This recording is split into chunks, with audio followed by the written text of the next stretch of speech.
বিসমিল্লাহ, আগে এটা দিয়ে ট্রাই করি।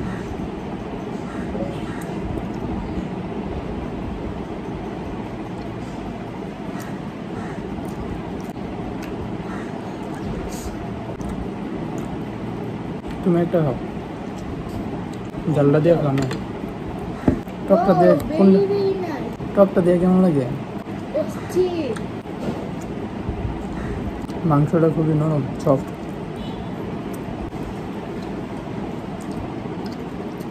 টকটা দিয়ে এটা তো আরো সুন্দর। স্পাইসিটা, টকের থেকে স্পাইসিটা ভালো। এটার মধ্যে তেল দিছে, তারপর মরিচ, পেঁয়াজ, ইয়াও আছে, তিল ভালো। আর একটু ঝাল হইলে, স্পাইসি হইলে।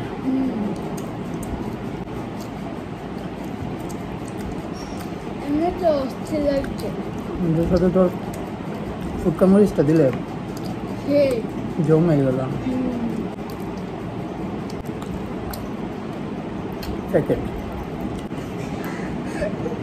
এই যে এরকম স্পাইসি জিনিসগুলো খাইলে রান্না ভালো লাগে। মোমোর সাইজগুলো অনেক বড় বড়, যে এরকম ঝাল ঝাল ভালো লাগে।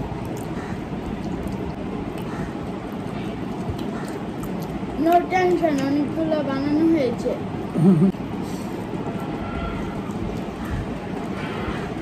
গাইস, আপনারা যদি এরকম ভিডিও পেতে চান তাহলে সাবস্ক্রাইব করুন। কি বিকো? হ্যালো গাইস, আপনারাও এসে খেয়ে যান, অনেক মজা হয়েছে। এই ভিডিওটিতে লাইক, কমেন্ট, শেয়ার করে যান প্লিজ প্লিজ।